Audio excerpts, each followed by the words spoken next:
Shalom from my parents' basement. Okay, I wanted to speak briefly about Bittul Chametz, which we're going to be doing next week. We do B'dikas Chametz, and then we do a Bittul, and we declare that the Chametz should be Bittul ka'afar da'ara, Bittul like the dust of the earth. And let's go a little bit into the depths of that based on Hagoyin Haggadah Rav Moshe Wolfson Shlita.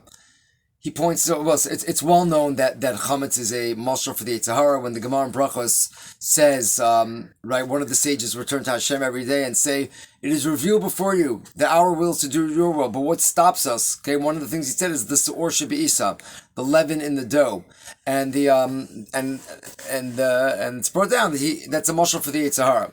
Now, why is Chametz compared to the Yetzer Hara? On a simple level, the Yetzer Hara, Chametz is all about extras. A person could just have the matzah, and the leaven just, adds air bubbles, and not air bubbles, I forgot, one of the students corrected me, not air, some other carbon, whatever it is, but it adds bubbles, okay? It adds bubbles that separates the piece of flour, makes it look much bigger, and in that sense, Chametz is extras, and the Yetzer Hara, likewise, one of the big tricks of the Yetzer Hara is to get us to indulge in extras. There's a whole Mishnah in Pirkei Avos about the evils, so to speak, that come, the negative side effects that come from extras. It starts with Marba Nechasim, Marba Da'aga. If a person increases his properties, the things that he owns, it increases worry, and it's a whole list of like 9 things or so over there that extras lead to negative side effects. That's one reason why the Yetzer Hara corresponds to, or Chametz corresponds to the Yetzer Hara. A second reason that I heard from my esteemed colleague, Remendel Weiss Shlita, is Yetzer Hara is all about making things look bigger than they really are. Okay, do the Severa, it's mamish worth it. All the other times it wasn't worth it. No, this time it's going to be worth it. Okay, and the Yetzer Hara is very much characterized by, making things look much bigger, more chashiv, more worthwhile than they really are. And Chametz likewise.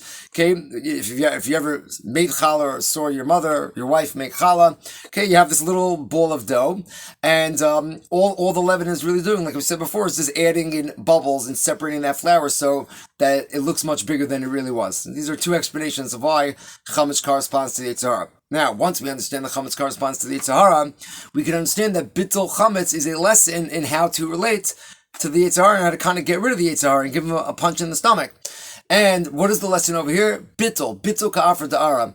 Okay, and this idea is, I'm quoting Rav Moshe Wolfson Shlita, but the idea he's conveying is black and white in the Leshem Shol V'Achlama Sefer Adea Chelik Beis Drush Daled, that the main way to beat up evil, right? A person wants to beat up the Ra and just give it a real knockout punch. The best thing to do is to relate to it like nothing. Okay, the more we relate to the Ra as though it's absolutely nothing, that is the biggest attack that we can make on the Ra. B'diavad, if we have to relate to it as real, if we have to, sometimes a person, see no evil, hear no evil, and then the evil, does whatever it wants. Okay, if we just completely ignore it.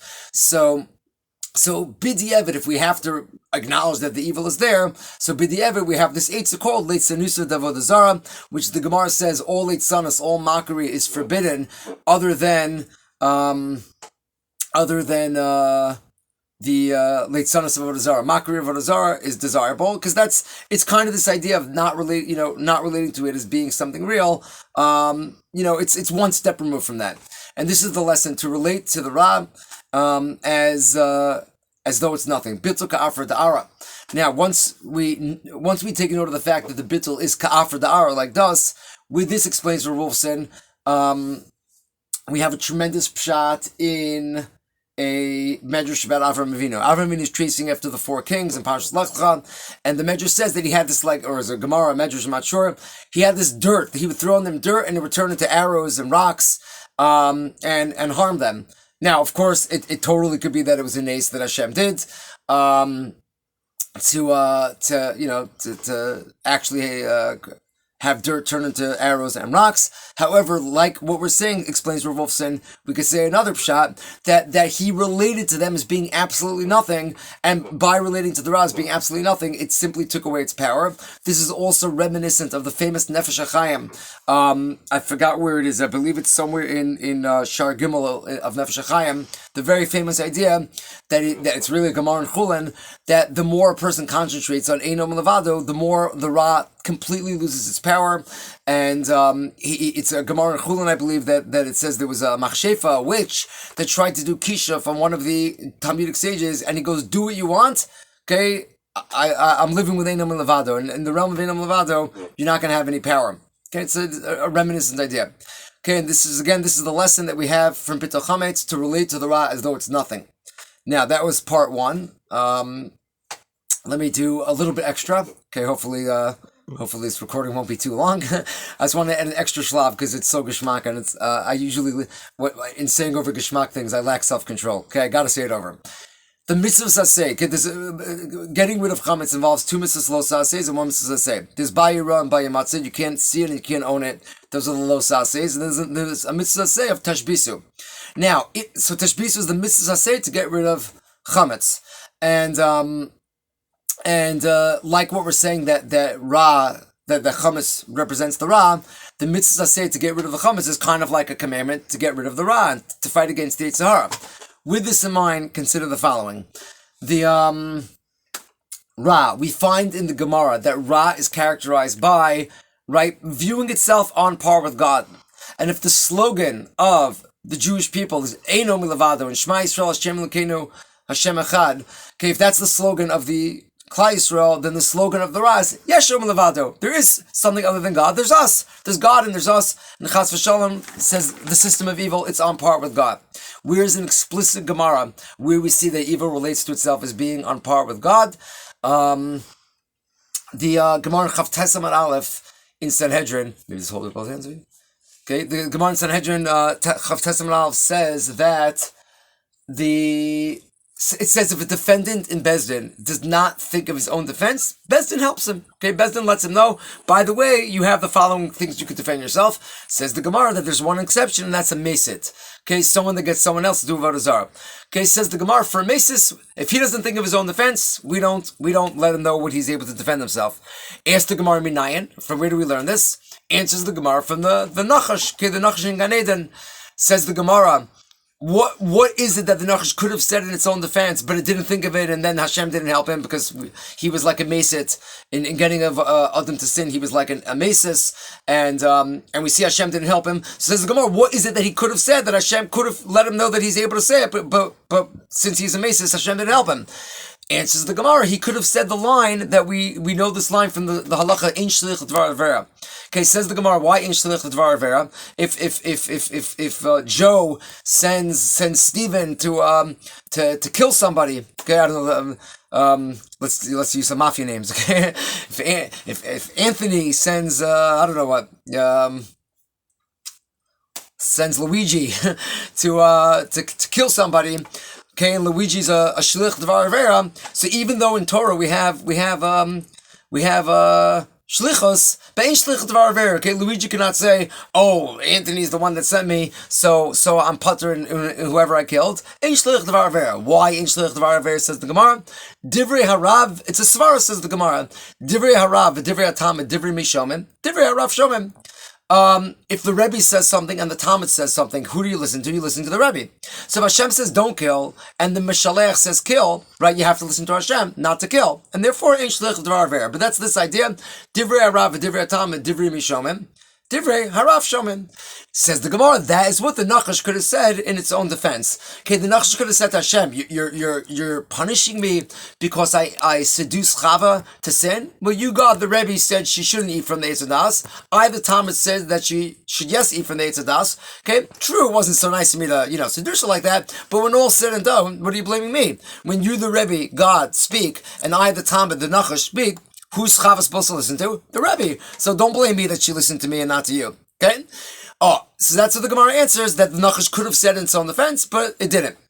Ask Rav David Cohen. There's many Rav David Cohens, but the one I'm quoting is the Rav, the famous posek here in Brooklyn, where I am right now, who has the Rav of the Shul Gvul Yavitz on Coney Island Avenue, not far from where I am. Asked Rav David Cohen, I thought the Nachash was one of the not even one of the Nachash was the smartest creature in Gan Eden. Okay, it says over there in Paragimel of Bereshis, if he's the I think Paragimel, if he's the smartest creature and there's a defense that he's able to defend himself, so why is he not defending himself? Okay, If the Nachash is so smart and there is this defense, why is he not using it? Answers Rav David Cohen Shlita, okay, with what we're saying, evil's characterized by Yesh Omer Levado. Evil's characterized by there's God and there's me and I'm on par with God. So the Gemara is saying that from an objective point of view, this is something the Nachash could have said. But is it something the Nachash would actually ever say? No, because since in the Nachash's eyes, God's not the Rebbe and he's not the Talmud, rather there's God in him and he's on par with God and he's on equal ground with God. So it's not something the Nachash would on a practical level ever actually say. That is a beautiful shot from David Cohen Shlita, and this is an explicit Gemara where we see that that this is the thing that characterizes Ra to view itself on par with Hashem. Now, it comes out, Lefizeh, that what is it that we say daily, twice a day, that is coming lafuke from this, and is coming to exclude from this? Shema Yisrael, Hashem Elokeinu, Hashem Echad. Every day when we say Hashem Echad, we are announcing Einam Levado. There's only Hashem, Hashem's the only power, and Ra is not on par with God. Not only is Ra not on par with God, it is a nothing, like we said. Bittul Afrodara. Now, we know if A equals B and B equals C and C equals D, then A equals D. Let's put it all together. The mitzvah of tashbisu is to get rid of chametz. And getting rid of chametz corresponds to getting rid of ra. And getting rid of ra involves getting rid of this kfira of what's called beis reshuyos. Beis reshuyos is the idea that there's two equal powers. Okay? And we declare daily that beis reshuyos is wrong, that two powers is wrong when we say Shema. So again, to repeat, if tashbis is to get rid of chametz, the chametz is to get rid of the ra. Getting rid of the ra is to get rid of this heresy called two powers, and the declaration against two powers is Shema Yisrael, Hashem Elokeinu, Hashem Echad. So and A equals B and B equals C and C equals D, then A equals D. It comes out that the mitzvah of tashbisu is ultimately a mitzvah to declare Shema Yisrael, Hashem Elokeinu, Hashem Echad. And what do you know? Okay. Tashbisu, Gematria, Shema Yisrael, Hashem Elokeinu, Hashem Echad. They're both 1,118. You could do the math on a piece of paper yourself. Tashbisu, the way it's spelled in Parshas Bo, I believe it's in Revi, I think. It's my Bar Mitzvah Parsha, I should know, but whatever. But I believe it's spelled with a Yud. The way it's spelled in Chumash, Tashbisu, Gematria, Shema Yisrael, Hashem Elokeinu, Hashem Echad. Ru'uyim Hadvarim, Lamisha Amra, Ramosha Wilson Shlita. This is a classic Geshmak Rav Wilson Dvar Torah. Hope you've enjoyed. Chag Kosher V'Smeach to all of you.